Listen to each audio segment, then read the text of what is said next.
As refugee numbers rise due to conflicts, environmental pressures, and natural disasters, this year's Global Refugee Forum was held in hopes to ease a growing international issue. But many commitments made at the previous event 4 years ago are still far from being met. The UN Refugee Agency says a record 114 million people around the world have been driven from their homes and warns that the human catastrophe unfolding in Gaza will only drive those numbers up. At the event, the UN High Commissioner for Refugees said around 40 million people worldwide are fleeing more than 50 active conflicts, including in Sudan and Ukraine. Filippo Grandi criticized the West for becoming less welcoming and pointed out that 90% of all forcibly displaced people remain in low and middle-income countries. Recently, the UK passed a controversial bill to send asylum seekers to Rwanda. The UN Refugee Agency says humanitarian organizations are also facing severe funding challenges. The event managed to gather donations, but will it be enough to cover the $400 million the agency needs by the end of 2023? And for more on this year's Global Refugee Forum, joining me now from Maastricht, the Netherlands, is Melissa Siegel. She is a professor of migration studies at the United Nations UNU-MERIT. And from New York, Kathryn Ravey. She is a legal advisor at law for Palestine. Ladies, welcome to Straight Talk. It's good to have you on the program. Kathryn, what's your take on this year's Global Refugee Forum as it convenes amid multiple crises worldwide? I think this is an excellent opportunity for international cooperation.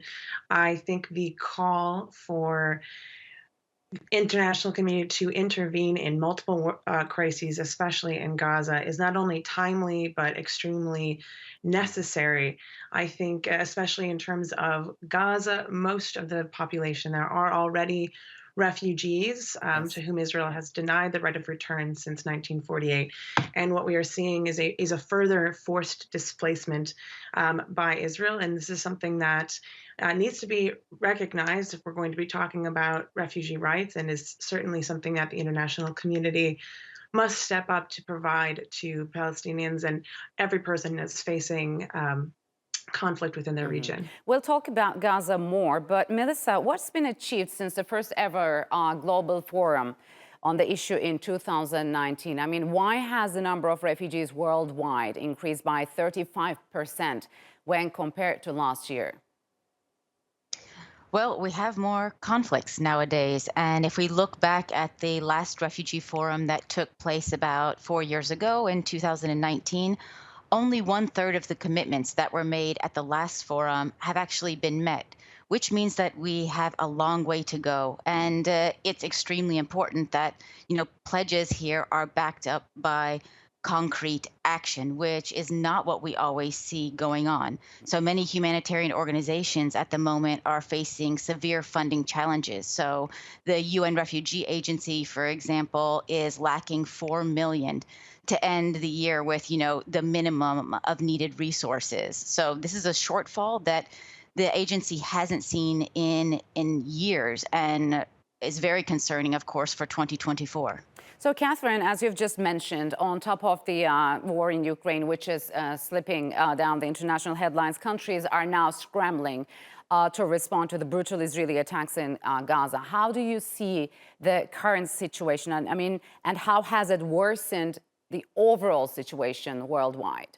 I think what we are seeing is a intentional forced displacement of millions of Palestinians.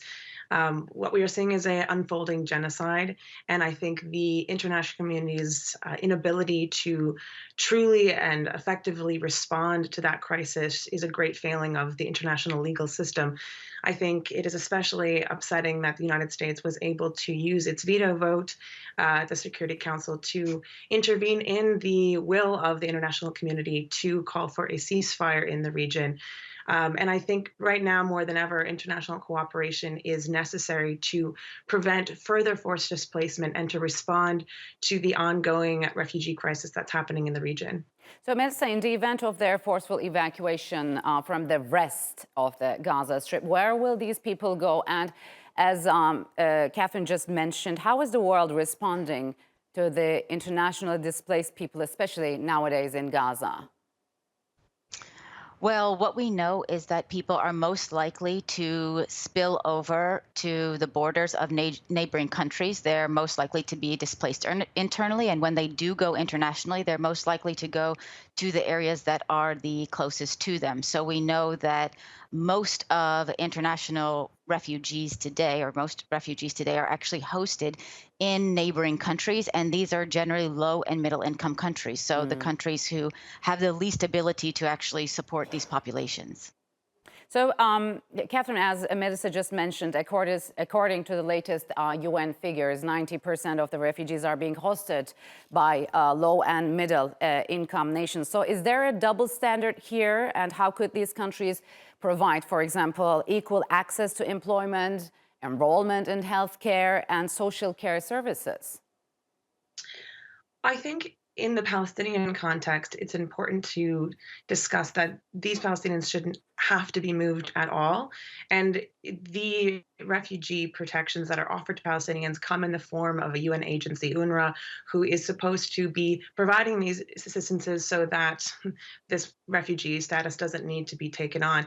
What we've seen is a targeting of UNRWA facilities in school, including schools and refugee camps. So I think it's a bit silly to talk about the importance of other countries of taking on this burden when we've already dedicated an international committee entity to address this issue and have basically cut funding, not supported them at all, and their calls for international aid have fallen on deaf ears. So I think what's important is to call for an Israeli ceasefire. So, Melissa, and the latest example of this is a deal between the United Kingdom and Rwanda, which will send some asylum seekers to the East African country. What's your take on this deal, especially? And is Rwanda or places like this are safe for people who had to flee their countries? So deals like this in general, or the externalization of refugee policy and shifting kind of responsibilities to other countries is highly problematic. And definitely when we look at countries like Rwanda or other countries around the world that countries like the UK or others are considering safe third countries, we need to really take a step back and really think about if that is the case, if they're safe third countries, but also the fact that highly developed, highly resourced countries are shirking international responsibility in this way. So, Kathryn, what do you think? I mean, is this deal isn't a clear contradiction of what has been aimed at the Global Refugee Forum? Absolutely. I mean, as Melissa said, the International Committee has shirked its responsibilities in caring and addressing the root causes of the refugee crisis as well as the care of refugees. I think when you're looking at governments like the UK, I mean, this Rwanda deal is going against international humanitarian law as well as human rights conventions that the UK is a part of, and they'll have to answer for this contradiction of their pledges to the international community as well as their actions. So, Melissa, the European Union has pledged to resettle or let's say welcome 61,000 refugees between 2024 and 2025. So what do you make of this figure? Is this enough? It's absolutely not enough, but let me just say that it is important that the EU and more countries not only pledge to resettle more people, but actually make it happen. So one of the problems that we often see with international cooperation is that there are a lot of lofty pledges made, and the reality of the implementation of those things also falls short. Clearly, a pledge of 60,000 plus people to the entire EU definitely falls short of what the European Union would actually be able to absorb.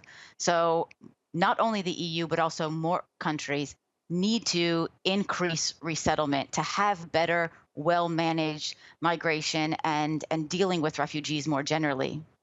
So, Kathryn, how have the wealthy nations in particular performed under their objectives of responsibility, burden sharing, longer support to refugees, and also their host communities? How do you see the results so far? I think they have not done enough according to their obligations under international human rights law. I think there is a lot of resources that they have chosen not to provide to refugee communities. They have chosen to not intake more numbers of refugees, which is a real contradiction because often it is these countries that are enhancing the root causes that cause refugees to appear worldwide. And I think they are shirked their responsibilities on taking more and caring for those communities. We're also seeing a rise of xenophobia and racism that makes these communities unsafe, and we're seeing political inaction in addressing those systematic issues that refugees face. Melissa, we talked mostly about the Western approach, but what do you make of the Middle Eastern countries' positions towards the refugees?